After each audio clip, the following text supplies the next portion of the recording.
going on, world? We're back. The KayFabeyBaby NRW Ring Generals Podcast. I'm Kuya, and I'm joined by the NRW House of Black, the living legends. Y'all know Sean Mongold. I'm loving it. 2024 is great. A lot of energy.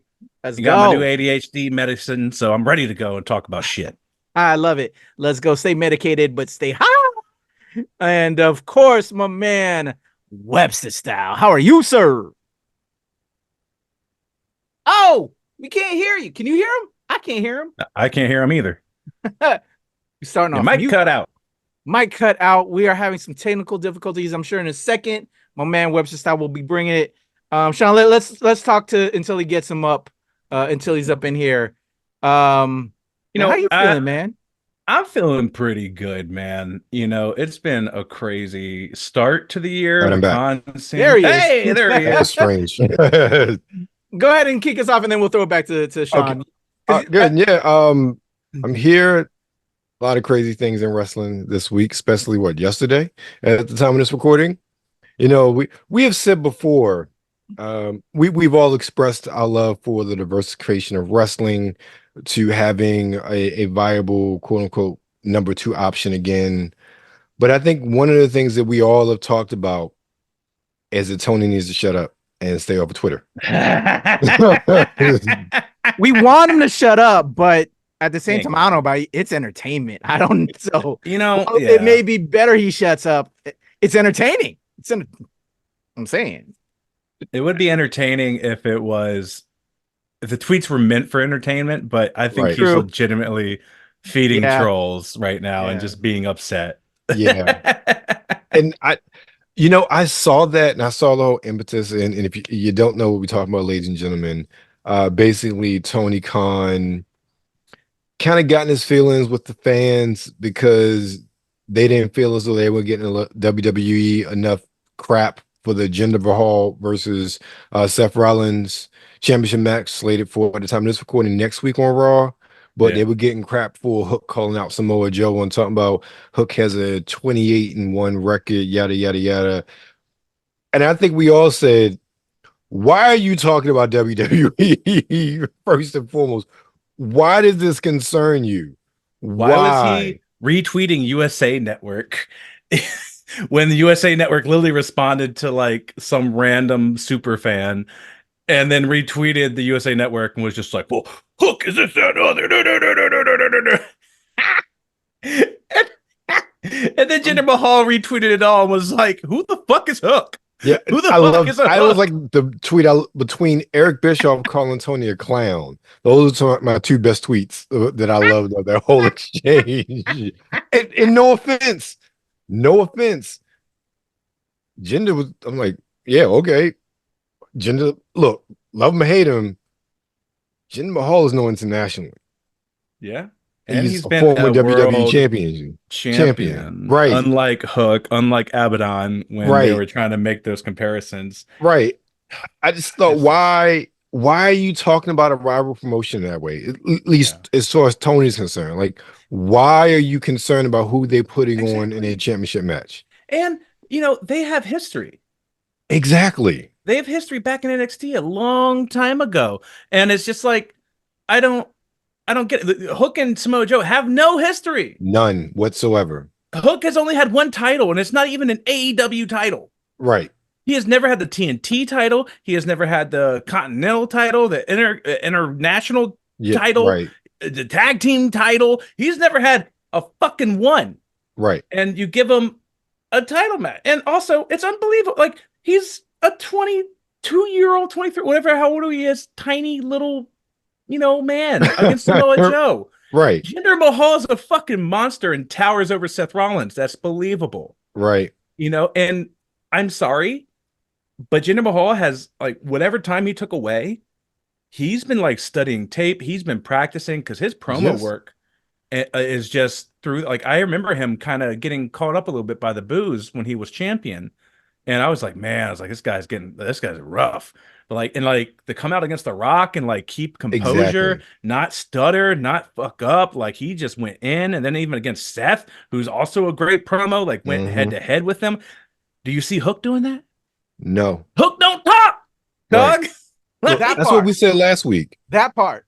Yeah. The fact that they put Jinder in with The Rock shows how much faith the company has in him. Yeah. For those moments. Exactly. That's all you need to say right there. That's it. Yeah.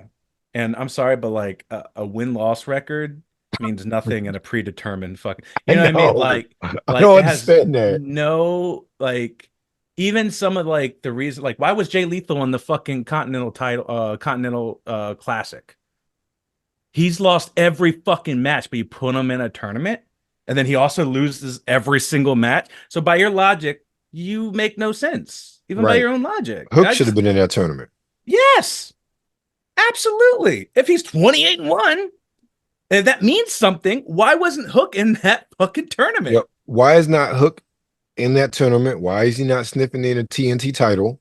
He's not it, or why isn't he going? He's not near any sort of title picture. Nothing. Mid-card level to build him up. Hey, other than that FTW, made up title by Taz, right? Which has only been held by Team Taz members. Right? I think Jack Perry had it one time, which the only thing I can see happening with this match is if this is how they bring back Jack Perry and Jack Perry screws over Hook in this match, so he loses, and then I'm okay with their that feud from All In. And I'm okay with that too. Like, I can't stand Jack Perry at the moment, but like, I feel like that is a good way to continue some semblance of a story.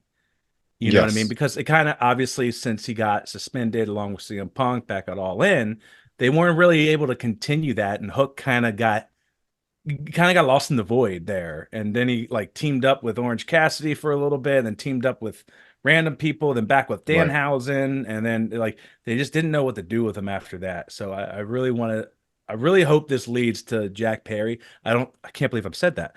I really hope this led back to Jack Perry coming back, fucking over Hook and going at it, and then inevitably, having that come to like some kind of culmination. And then Hook does something else, and then Jack Perry. I want to see Jack Perry back in the Christian storyline. I really do. Like, I really want him to either like beef with Nick Wayne and want to be the real prodigal son, like his real prodigy, like he was the first prodigy, like really lean into that and kind of like break that. What's their faction called? The Patriarchy? Fucking stupid shit. It's called the Patriarchy. That's right. I forgot about that shit. And like, I would love for that to happen. Like, that is a good use of Jack Perry, in my opinion. Yeah, I feel that, yo. That would be a good swerve from the nightmare they've just created.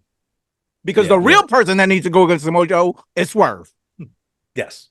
Yeah, sure. Absolutely. But Swerve is also apparently in a movie. So I don't know what's going on with Swerve.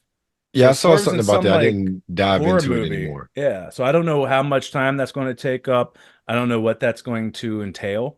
But yeah, absolutely. Like the whole Hangman rehashing, I know a lot of people are psyched about it. I'm not. I don't know how you top that. I don't know how you top that chain, like that Texas fucking massacre match. Exactly. I don't.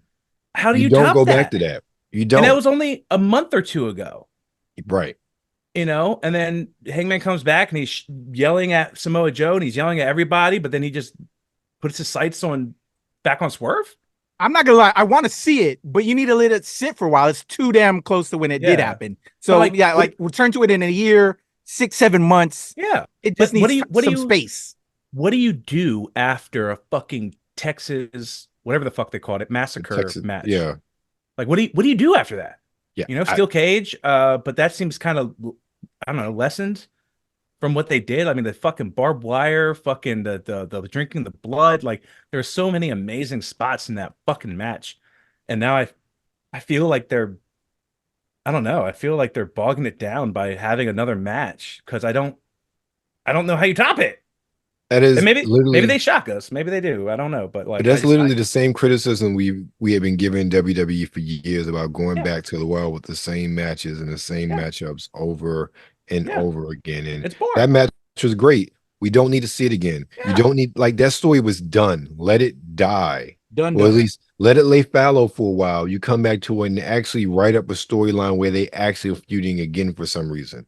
Don't just because it comes off as if you don't know what to do with these people.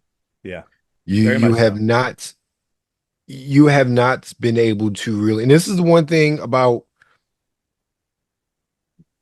the other promotion in the past year. They've been listening to fans and directing based on what the fans are saying and who's getting hot and whatnot. Yeah. And putting them, even maybe not putting the title on them, but putting them into situations where they're around the title in that main event picture. Yeah. That is something that AEW has not done a good job of doing. You have Swerve. Okay, Swerve to the moon. That's where he should be going right now. Okay. He's not right. Exactly. Like, why is he not around this title picture in some way, shape, or form? Like, this doesn't make any sense. Yeah, right. Any title picture. Like, have him start going to. You make him lose that Continental belt. For what? For what? You just ruined his momentum. If you were not going to put him immediately against Samoa Joe right after that, you have squashed his momentum. And that's bad booking. And then you have a random match of Hook. Right. Exactly. Make it make sense. Tony needs some writers. Tony needs some help getting his booking together, because it's really, in many respects, where it counts, it is all over the place and makes no sense. And like, I understand, like, the thing is, I think he books in a way that's like, I want to see, like, obviously Hook's a good wrestler, right? He's Taz's son.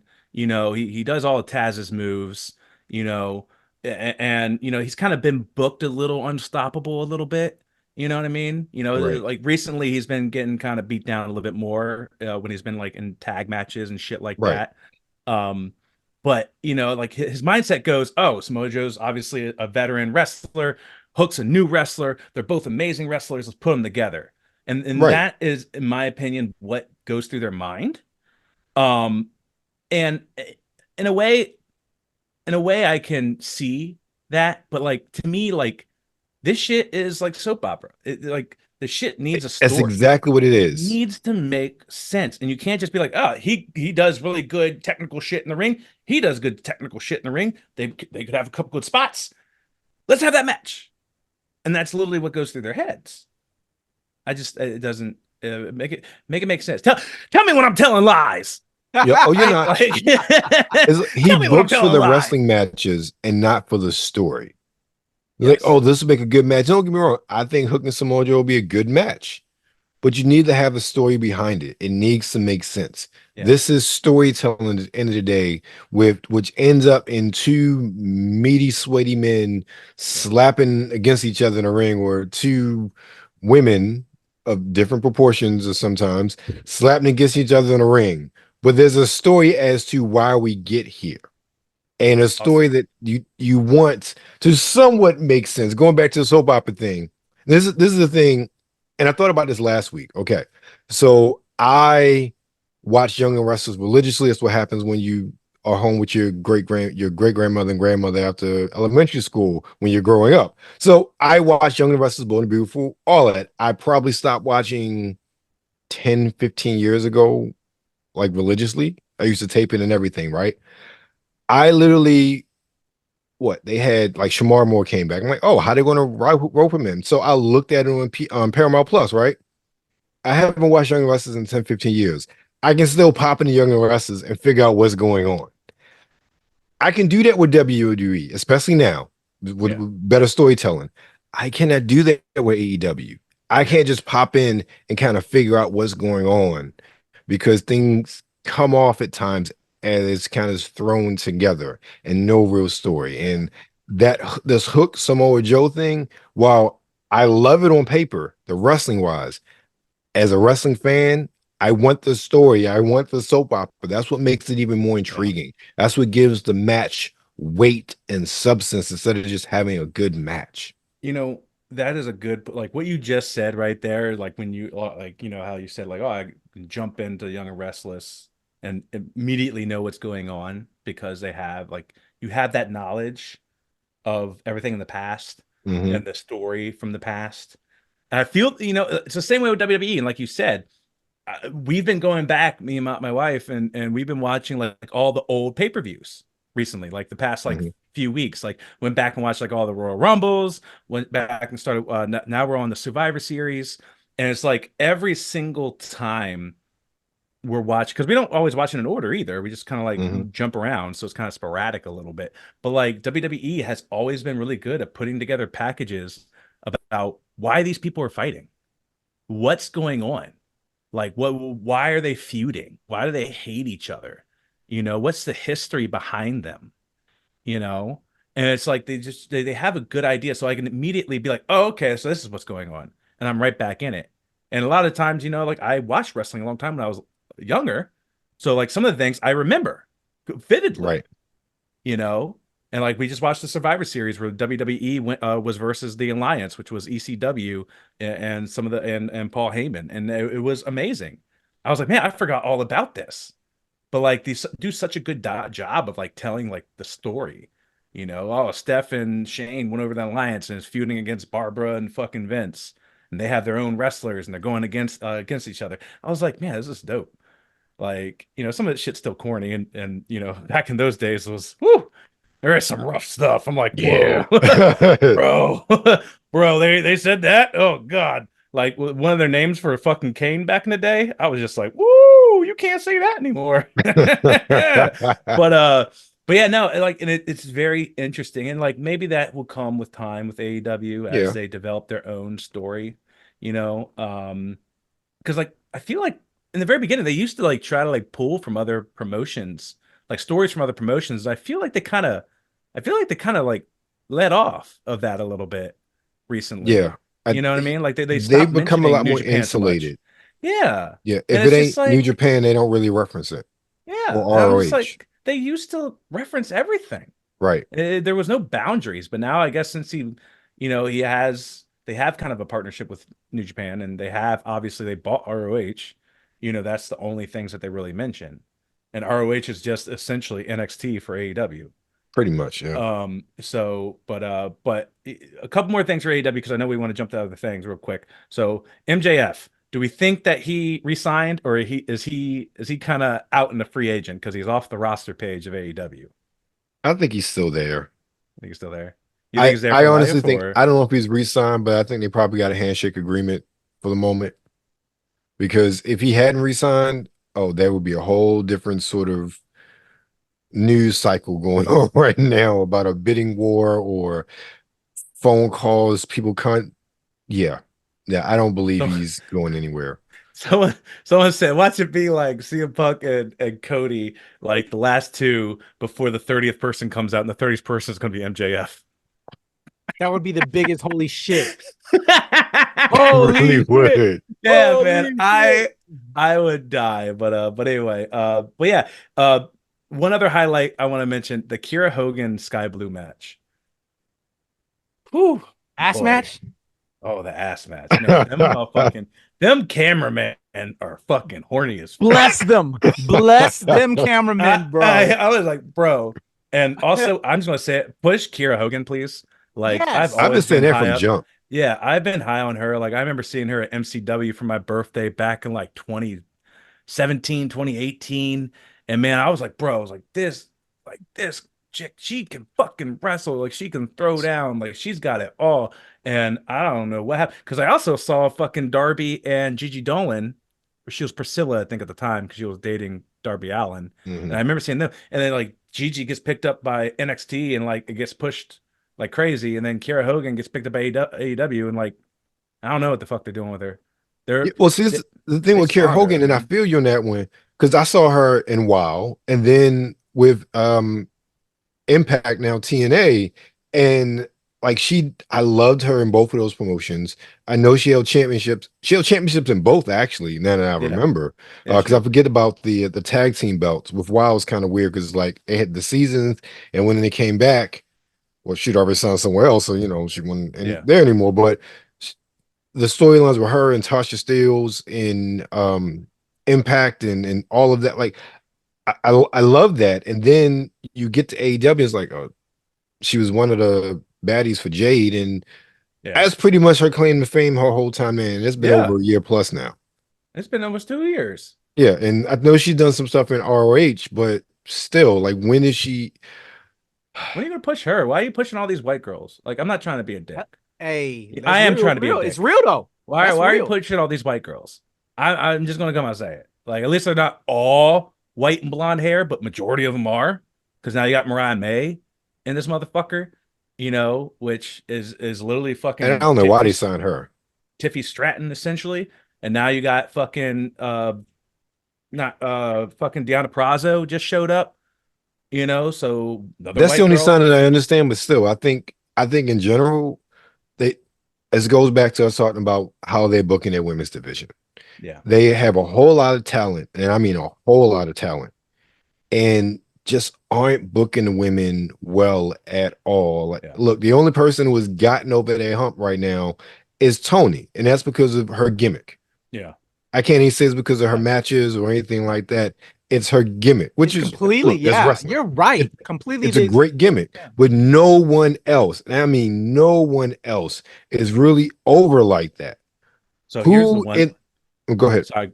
I was going to say the one thing I did hear from like kind of like insiders is, obviously they're looking to get Mercedes. We don't know what's happening with Mercedes. We got Royal Rumble on the fucking horizon. AEW, there's this talk of 5 years, 25 million. And I remember reading this scoop, and it was just like, like AEW was talking, like, if they do get Mercedes, it won't just be like Mercedes is the woman's segment. There will literally be a Mercedes segment and then another different woman's segment. So that's just better for the women's division, in my opinion, because now you're going to have two segments. So you're going to get someone obviously going against Mercedes, doing some kind of promo work, doing some matches or something of that nature. And then you're going to have another segment. So you're going to have two women's segments on Dynamite and probably Collision.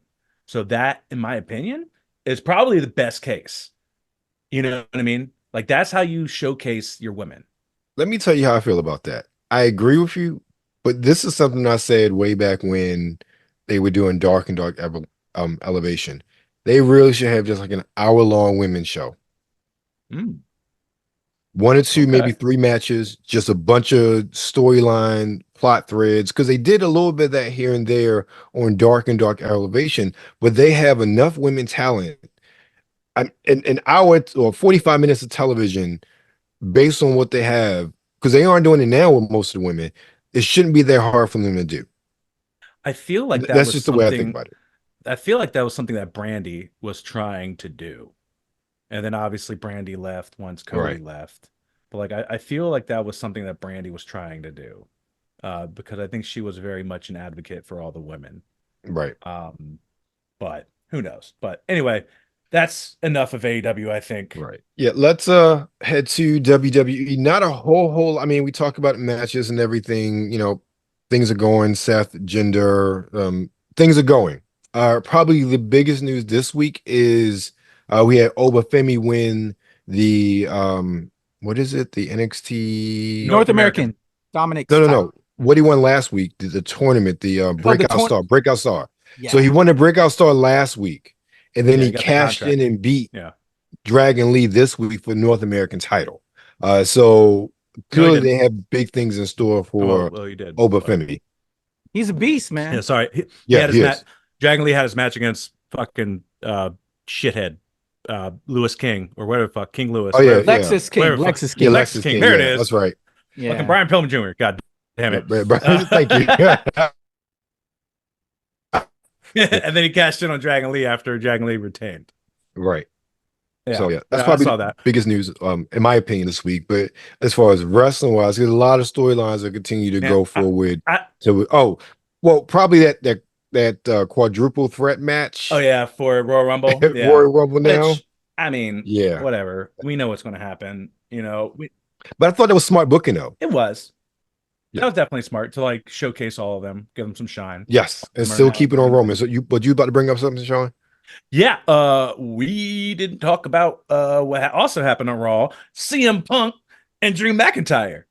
So it looks like that's his first feud, and I didn't see that coming. I didn't. I thought because of Drew McIntyre kind of like running out of that match, the Survivor Series match. I thought he was like really like legitimately like real heat. Like upset, you know what I mean? like shoot upset, like, but you know, I like it. I like it. You know Right. what I mean? Like I I like agree. them kind of going at each other. You know, I like the intensity, and I honestly like. I'm sorry, like I'm not sorry actually. When CM Punk goes against someone, I think that CM Punk strikes such a chord with so many people, whether you love him or Mhm. hate him, that I think true emotions come out. Mm. You know, and I think that helps other people get the heat that they need. You know what I mean? Like I feel like Drew was really upset. So like when he was like digging into CM Punk and about, oh, you know, you've been here for a month, congratulations. Like, you know, like I Right. feel like he actually means that. Right. And obviously I think they probably talk about it backstage, but like if you really feel those things, it makes it feel real. You know, Yes. it's less.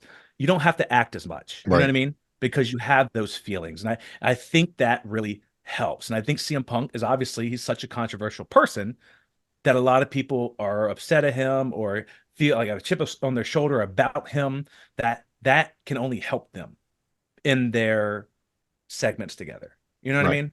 I So like agree. I am super excited about that. And like I haven't been excited for Drew McIntyre in a minute. Like I've been kind That's of true. bored. Yeah, And I now haven't I'm been excited. excited since the whole WrestleMania match. Yeah. So like Yeah. now I'm like, okay, cool. Like let's get it. Let's go. Like I'm ready to do that. Like this is fun as shit. I love it. And you know, obviously the gender Seth shit, love it. You know, gender is just like the year he took off, he learned from somebody, he fucking watched some tape or he did some classes because 10 times better, dude. Like Oh, from one more his thing. run in India. AOP, Oh um, shit. Paul Ellering. Carrying Ellering. Yeah. Cross. Yeah, with Karrion Cross. I was like I saw they hint at it last How week, y'all whatever the feel about promo that was. faction? I've been curious about that. How y'all feel about it? I'm kind of, I don't know. I I'm don't. happy they're finally doing something. Yeah, I'm hoping it's book right. Yeah. That's I like. Mhm. I think that's the biggest part of That it. part. It has That to be part. book right because I think that is the biggest complaint a lot of people had about Karrion Cross is that he has not been booked. I mean, he wasn't booked like he was the first time he was up on the main roster, so that's a good thing.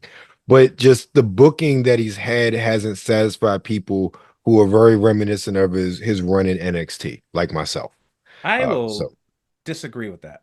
okay, I think that he's not getting over because I mean, social media. He's a shitty human being. He okay. is genuinely overall, you know, an insurrectionist, MAGA freak, and I feel like that came to light, you know, when he kind of came up to the main roster, and I Hmm. feel like that is why he has not gotten over. And Like no one else wants to I, work with him, so that's why they're not booking him on shit. and I don't like. I just think the fans know. You know what I mean? Like the Hmm. fans know these things now. So the fans are just quiet. They're dead silent. You know, it's just it's kind of like a weird. You know, like obviously, I think he would be over the top back in the day before social media.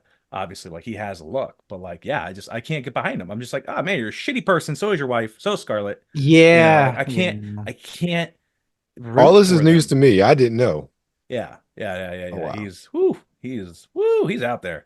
Oh, Um, okay. and so is Valhalla. Yeah, So I heard about her. so That's why, I'm just like, like, yeah, nah. I don't care. I love Viking shit, but I That don't give a doesn't shit. surprise me. That doesn't surprise me. Yeah. For Yeah. I some don't like reason. it. Like, so, I mean, you know, there's still, I'm curious to see what the faction does, you know, because I do like AOP. I do want them to succeed, Right. obviously. And I feel kind of like the first time that Judgment Day premiered, I was just like, what the fuck? And I feel like you're always going to have that with new factions that just kind Yeah. of pop up out of nowhere. You're always going to have like that weird, like, and obviously now Judgment Day is like the funniest fucking thing, like the best thing in the world. You know, it's like fucking, you know, travel fucking world, whatever the fuck, Bloodline 2.0, in my Right. opinion. Now you got our truth in it. Right. Like that shit. The R Truth fucking vignette. Oh Did you watch that? yes.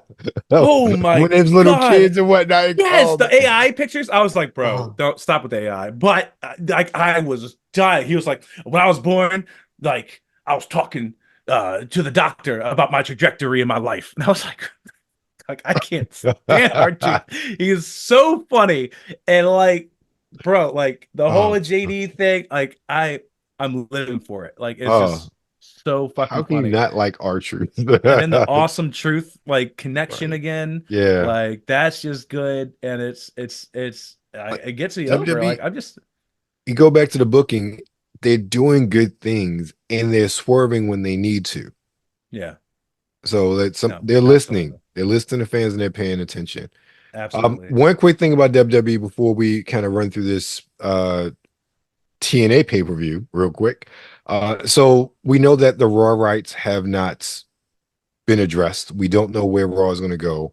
The rumors say that it's probably not USA, but a heavy contender right now is Amazon Prime.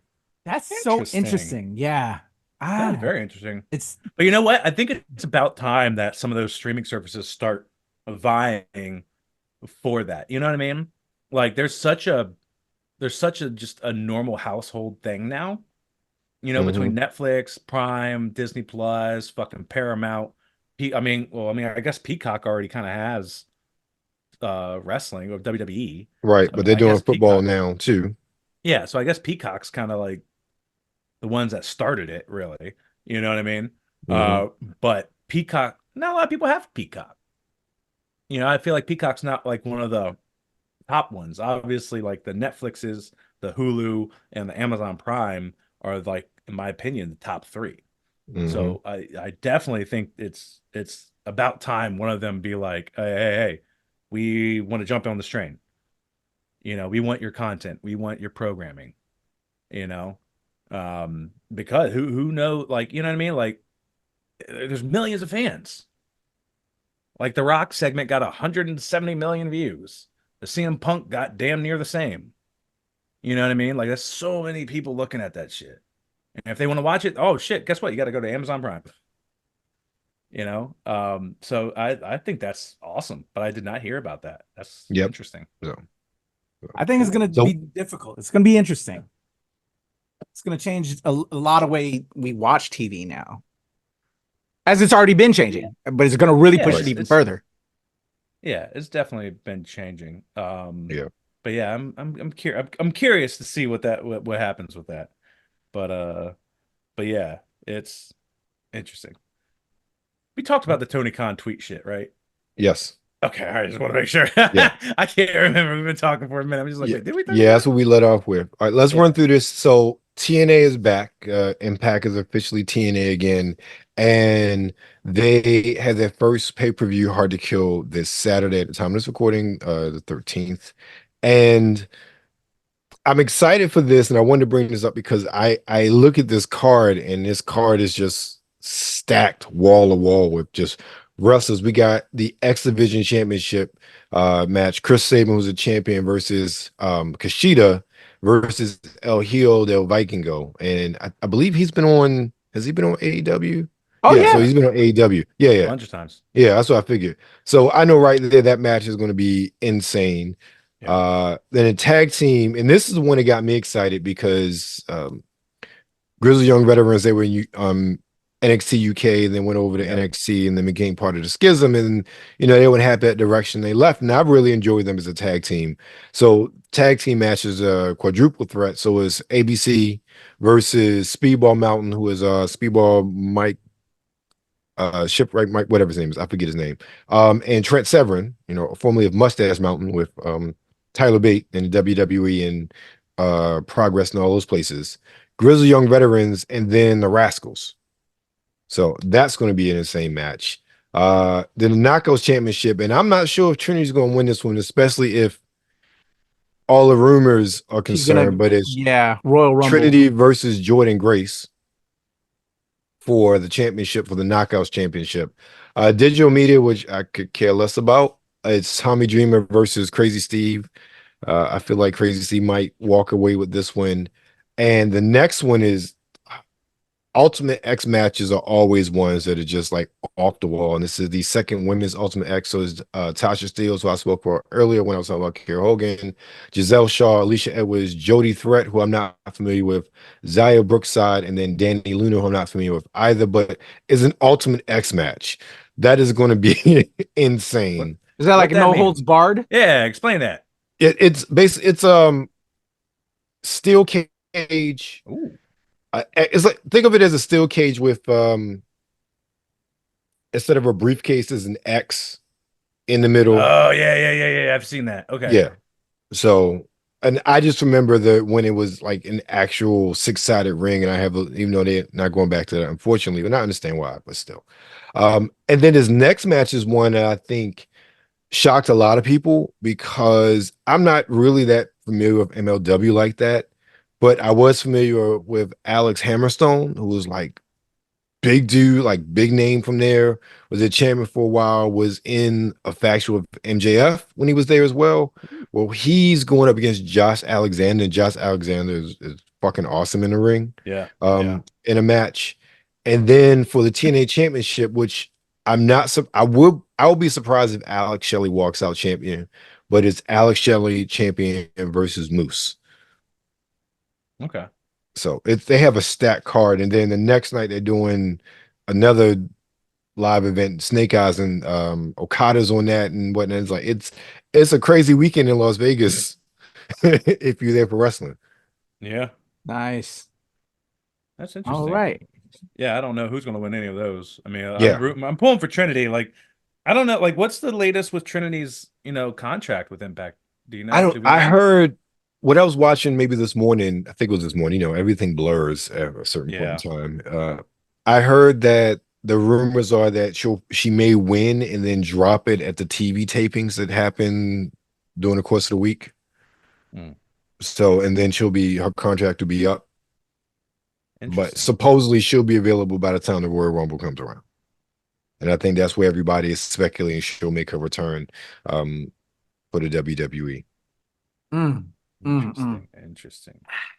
It's gonna be interesting. Yep. Interesting. It is. I'm curious to see what they do with all that. Yeah. And there's supposed to be some big signing that nobody is expecting as well that's going to be announced. Who knows who that could be? But that was one of the things they were advertising a while ago. TNA. Oh, for TNA? Yeah. So some big announcement, big signing that's going to be there. Oh, what's his name? AJ Francis is going to be there too with DJ Who Kid. Ooh. So he's going to pop up in Impact. I don't know if it's just for this pay-per-view or going forward, but I don't believe he's the signing they were referring to. Interesting. Yeah. I know that my time has passed to say this, but I kind of wanted to talk a little bit about my future booking for WWE because I talked about it last week with The Rock and how I wanted everything to shake out. But like, I think now since they're pushing Nia Jax, I think Nia is going to side with Bloodline eventually. And I think they're going to have Ava Raine pop up to be with The Rock as, it's going to be like The Rock, Jey Uso, Ava versus Jimmy, Roman, and Nia. Interesting. Yeah, that's very interesting. Yeah, that's great. Like, I don't know. I don't like because why are you pushing Nia so hard? All of a sudden, they used to shit on Nia, and now you gave her a win over Becky, the first match of the year, literally the first match, the first show, the first match, everything of the year, and day one. Like you give her a match. Like I think they want to put her in something because obviously she is family, and I do like the family getting more of this family in this lead up to whatever they're trying to do. If we are going to get Roman Rock, and they're going to, the rumor is obviously Rikishi is kind of like pinned to come in at some time this year, and I think that's kind of like the thing. Like, we're going to have like a full on family. Let's get all the fam in there. Get the other Fatu brother. That I think was in, I forgot what wrestling organization. Oh, Jacob Fatu. Yeah. He's an MLW. Didn't he got beat by Matt fucking Riddle? Yeah. He got beat by Matt Riddle. So like, yeah, just get all those guys. Let's get it a family affair. You know it's gonna be good. Shit. We didn't even talk about Dolph and them showing up at Wrestle Kingdom. Oh yeah, I forgot all about that. Yeah. The Nemeth Go against Dave Finlay, right? Yeah. Oh man, yeah, we didn't talk about New Japan at all. Yeah, because I think it happened. Yeah, it happened after we recorded last week. Yeah. No, so much happens in a week, you forget things. Yeah, seriously. Yeah, and then oh my god, and then we forgot about the fucking fucking Kota Ibushi thing, bro. Like breaking his fucking ankle. Him getting. Oh my god, man! Like, I'm sorry, that's ignorant. Like, why would you fight a match with a broken ankle and now you broke both or something or whatever the fuck happened? I don't know. Yeah, it's crazy. And like he's looked kind of rough. Like even during that fucking like War Games style fucking blood and guts match at AEW, like he was not looking like tip top, man. Right. And I don't know, man. Like be smart. Be like Kenny's smart. Kenny took the time off, and then he came back, and then now he has like the intestinal thing, and he's taking more time off. But like rest up, man. Like please, like you have more years ahead of you. Like you don't have to keep pushing it so hard. But yeah, we there's a lot we missed. Fuck. Yeah, it's a lot going on. So let's make some quick predictions then to close us out before we leave out. Because as of this recording, it's a Wednesday. We got Dynamites. We have SmackDown. We have this NXT. No, we don't have NXT. We have this TNA event that you made your picks on, Eldon, and then we'll have Raw. And another shit before we record again next week. What do we want to see happen between now and then, or any predictions between now and next recording? Let's do that. I think that would be kind of cool. Because there's so much happening, like we just said. What do we think may happen? What would you like to see happen between now and next recording? All I know is, y'all know I'm Mercedes Mone. We've been predicting, and everybody's waiting with bated breaths. Yeah. But what do you think? Because of going back to what we were saying with the Tony meltdown, I'm in fear, man. And what we're just saying, the problems with AEW right now, even though they're getting stacked. We got Deanna there now, but my Trinity's going back to WWE. I just think there's just so many things of her girls. Trinity going back there. Bailey about to beef with Damage Control because she'll, we know that's happening. They're going to push her out. Those are her two girls. You want to go back and see them. And then plus, imagine her back there with now the stack card that WWE even has with their women. Yeah, right. AEW and WWE have a festival of riches with them if they do it right. And I think now more than ever proves that the women just need their own show. Like you were saying, Eldon, with AEW, WWE could totally do the same thing. Yep. Yeah. And but my thing is who gets pushed to the wayside in WWE if Mercedes goes back? That is true. I mean? And that hurts. Who loses momentum? Because I'm with you on that because there's so many amazing women that deserve it. They're booking their women, I think, right now. Yes. They're having. They'd actually have to create like a whole nother title in a way. Yeah. So my thing is AEW, I think, benefits the most because this will force them to have multiple segments a show if Mercedes comes. You're right. I know. I feel that. And I want that. I want that for the women, but just I also want to see for her and her, you want to be around your peoples and that's her peoples. So I think hear me out, because I just looked at tonight's card, and there is a women's match. There is an 8-person tag match. It is Thunder Rosa, Chris Statlander, Willow, Anna Jay versus Julia Hart, Sky Blue, Saraya, Ruby Soho. I think at the end of that match, that's a match where you have a top dog come out. Yes, with all the other top dogs. Comes out and puts all of them on notice. You got a champion there in Julia Hart. Yeah, Saraya's there. You have history with Saraya. Like, put them all like we were texting last week. Like, oh, this match isn't happening. But if there wasn't, you remember we were like, well, because you got to think how it would come out. There was no way that she was going to come out last week. It wasn't written like that. No. What you're saying now? A fucking huge match. It's I feel AEW you. Homecoming. It's their homecoming match. It's their Daily's place. It's back to where they started. That would make sense. Now, if not a pay-per-view, now because of all the things you're saying, would make sense. Shit. We got to hurry up and get done with all the recordings tonight, Eldon. I got to see my girl if she's coming out tonight. But that's my prediction. So I'm going to back you up. Kuya, I'm gonna back you up, and I'm going to say tonight, Mercedes Mone, after that fucking match, put them all on fucking notice. The whole locker room on notice. All you bitches in there, I ain't none of your friends. I'm the boss. I'm the bitch. I'm the CEO. Okay. Cut the shit. Eldon, you close us out, bro. What are you predicting between now and next week? I was going Mercedes as well. Not just, I didn't know where, but I figured we would know if she was signed with somebody by next week. Okay. All right. It's all money then. Oh, Monet. Oh, Monet. Right. Hey, well, let me throw it back to you, Eldon, because I know you got some dope reviews coming out with Sartorial and Geek. Plug away, and then we'll switch it over and get up out of here.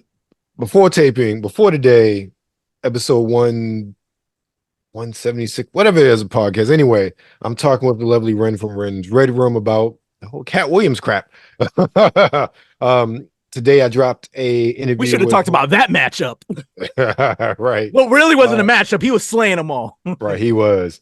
Hotep, he's a creator of a retro anime inspired educational tool called Black Lion and Cubs. So anime, video games, manga. So he's doing all that with that property. And then tomorrow, well, actually no, tomorrow. And it's talk about fragrances with adult star Alfonso Lays. We literally talked like 45 minutes about fragrances, and then it was already out on NRW, but on my channel and website you also have the game bites for Crazy Taxi. So that will take us into next week, and then I got some other stuff coming out next week as well. Some more interviews lined up, and I don't know when we sleep. Right. Sean, what you got going on? I see the graphic behind you. Yeah, we got a Geek Classic. That's our first show of the year. It's in February. It's February 17th, I believe. It's a Saturday right after Valentine's Day. It's kind of like our classy, nerdy burlesque show, which is coming up. It's going to be really, really dope. Can't wait. Super excited for it. Other than that, I went to a convention this past weekend, anime. So I didn't bring this up, but I went to an SCW show, which is Fantasy Super Cosplay Wrestling, which they usually travel around the con circuit. And I was talking to one of the runners of the con, and he used to be with them, and he told me like MJF used to wrestle there and used to go to con circuit, and like he always tries to like hide the shit because you're in cosplay too, so some people don't know it's you.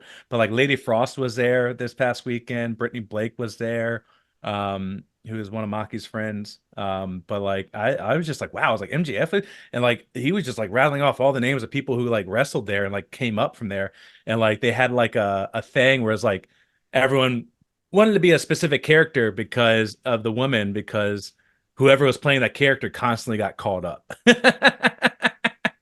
Got you. So I was just like, that's pretty cool. But yeah, so we're gonna be going on to more of those. It's GalaxyCon and Animate. They're up and down the East Coast and the Midwest. So we have a very, very, very busy 2024 with all these conventions coming up. So I might also have to, get in their ear about maybe doing a panel or something like that, or a live podcast taping. And come on over. Come on and guest with us.